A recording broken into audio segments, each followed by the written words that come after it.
اس video میں ہم Glasgow میں ہونے والی عالمی ماحولیاتی کانفرنس کے بارے میں بات کریں گے۔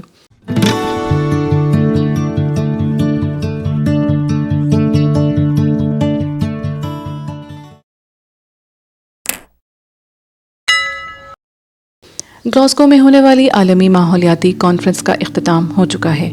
ہم دیکھیں گے کہ مشترکہ اعلامیے میں کیا ہے۔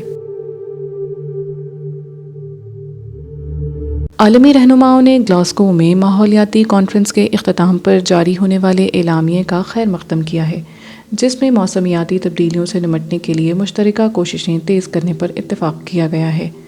2 ہفتے تک جاری رہنے والی COP26 کانفرنس کے آخری روز ہفتے کی شب شریک ممالک کی جانب سے مشترکہ اعلامیہ جاری کیا گیا، جس پر 197 ممالک کے مندوبین کے دستخط ہیں۔ اعلامیے میں ممالک نے اتفاق کیا ہے کہ دنیا کو گلوبل وارمنگ کے اثرات سے بچانے کے لیے اوسط درجہ حرارت 1.5 ڈگری سیلسیس یعنی 1.5 ڈگری سینٹی گریڈ تک رکھنے کے لیے ہنگامی اقدامات کیے جائیں گے۔ یہ اتفاق رائے 2015 میں پیرس معاہدے میں بھی سامنے آیا تھا۔ COP کانفرنس کے صدر الوک شرما نے مندوبین کو بتایا کہ عالمی درجہ حرارت 1.5 ڈگری سیلسیس رکھنے پر اتفاق حقیقی پیش رفت ہے، جسے ہم سب نے مل کر مکمل بنایا ہے۔ ان کا کہنا تھا کہ ان اہداف کے حصول اور عمل درآمد کے لیے ہمیں آئندہ 10 برسوں کے دوران اپنی کوششیں جاری رکھنا ہوں گی۔ کوئلے پر انحصار کم کرنے پر اختلافات۔ کانفرنس کے دوران بھارت اور چین نے ماحول کے لیے نقصان دہ کوئلے اور ایندھن پر انحصار بتدریج کم کرنے پر اعتراض اٹھایا، جس پر کانفرنس کے صدر نالاں دکھائی دیے۔ خیال رہے کہ اس سے قبل دنیا کے ترقی یافتہ ممالک نے گرین ہاؤس گیسز کے اخراج کی بڑی وجہ کوئلے اور ایندھن پر انحصار بتدریج ختم کرنے پر اتفاق کیا تھا۔ بھارت، چین اور جنوبی افریقہ نے یہ اعتراض اٹھایا تھا کہ کوئلے اور ایندھن پر مرحلہ وار انحصار ختم کرنا غیر منصفانہ ہے۔ خیال رہے کہ بھارت اپنی بجلی کی ضروریات کا 70% کوئلے سے چلنے والے بجلی گھروں سے پورا کرتا ہے۔ بھارت کے وزیر توانائی بھوپیندر جادھو کا کہنا ہے کہ ترقی پذیر ممالک کوئلے اور ایندھن پر انحصار ختم کرنے کا وعدہ کیسے کر سکتے ہیں، جبکہ انہیں اپنے ممالک میں غربت کے خاتمے اور دیگر ترقیاتی منصوبوں کے لیے ابھی بھی بہت کچھ کرنا ہے۔ تو پھر آخر وہ کون سے معاملات ہیں جن پر اتفاق رائے ہوا؟ مشترکہ اعلامیے میں کہا گیا ہے کہ شریک ممالک نے یہ اتفاق کیا ہے کہ وہ عالمی درجہ حرارت صنعتی انقلاب یعنی انڈسٹریل ریولوشن سے قبل کے درجہ حرارت 1.5 ڈگری سیلسیس سے آگے نہیں بڑھنے دیں گے۔ معاہدے کے تحت ممالک اگلے برس تک ماحول دشمن گیسز کا اخراج کم کرنے کے لیے آئندہ برس نیا منصوبہ پیش کریں گے۔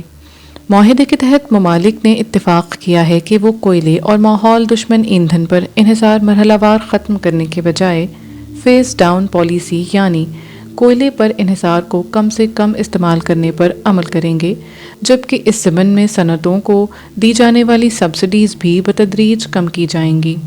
امیر ممالک نے اتفاق کیا کہ وہ ماحولیاتی تبدیلیوں کا شکار ہونے والے غریب ممالک کی امداد دگنی کر دیں گے اور 2025 تک اپنی معیشتوں کو کاربن ڈائی آکسائیڈ اور دیگر گرین ہاؤس گیسز سے پاک کرنے پر کام تیز کر دیں گے۔ کانفرنس میں اتفاق کیا گیا کہ جنگلات کے تحفظ، توانائی کے قابل تجدید ذرائع کے حصول اور دیگر ماحول دوست سرگرمیوں کے لیے اربوں ڈالرز خرچ کیے جائیں گے۔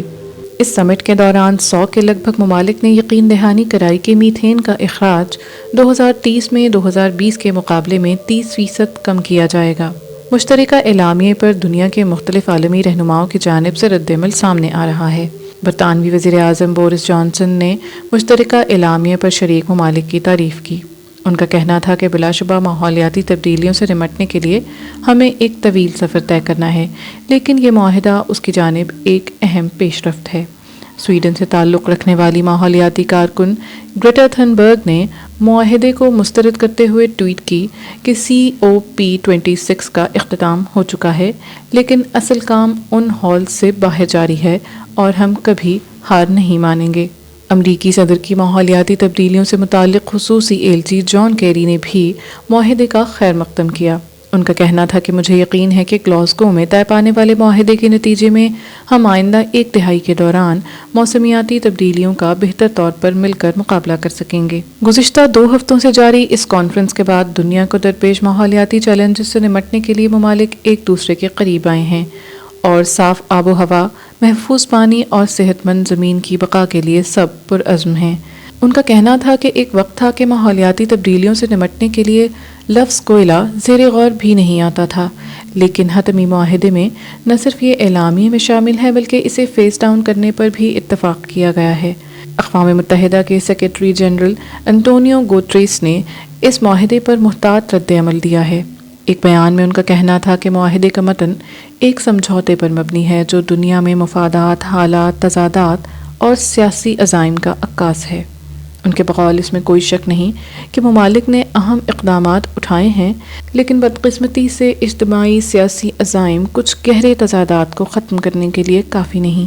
انٹونیو گوتریس کا کہنا تھا کہ جیسا کہ میں پہلے بھی کہہ چکا ہوں کہ درجہ حرارت 1.5 ڈگری سیلسیس تک رکھنے کے لیے اپنے اقدامات تیز کرنا ہوں گے، کیونکہ ہمارا سیارہ ایک نازک دھاگے پر لٹکا ہوا ہے اور ہم ماحولیاتی تباہی کے دروازے پر دستک دے رہے ہیں۔ COP کانفرنس کا آغاز 31 اکتوبر کو ہوا تھا۔ اس کے ابتدائی سیشنز میں امریکہ کے صدر جو بائیڈن سمیت دیگر عالمی رہنما بھی شریک ہوئے تھے، جبکہ 13 نومبر تک جاری رہنے والی کانفرنس کے دوران دنیا کے کئی ممالک کے نمائندہ وفود شریک ہوئے تھے۔ یاد رہے کہ اس عالمی ماحولیاتی کانفرنس کو اس وقت شدید تنقید کا نشانہ بنایا گیا تھا جب اس ماہ کے آغاز میں کانفرنس شروع ہونے سے قبل کاربن کے اخراج کو کم کرنے کے مشن پر شمولیت کرنے والوں کے تقریباً 400 نجی طیارے موسمیاتی سربراہی اجلاس کے لیے اسکاٹ لینڈ کی زمین پر اترے تھے، جس سے ایک اندازے کے مطابق 13,000 ٹن کاربن ڈائی آکسائیڈ گیس کا اخراج ہوا تھا۔ یہاں یہ بات بھی قابل ذکر ہے کہ فوسل فیولز کا استعمال اور اس سے خارج ہونے والی کاربن ڈائی آکسائیڈ گیس موسمیاتی تبدیلی کی ایک بہت بڑی وجہ ہے۔ حالات حاضرہ کا یہ پروگرام کرنٹ افیئرز ڈائجسٹ کی ادارتی ٹیم نے تیار کیا ہے۔ آپ اپنی قیمتی آراء سے ہمیں ہمارے سوشل میڈیا لنکس کے ذریعے آگاہ کر سکتے ہیں۔ ہماری کانٹیکٹ ڈیٹیلز ڈسکرپشن باکس میں موجود ہیں۔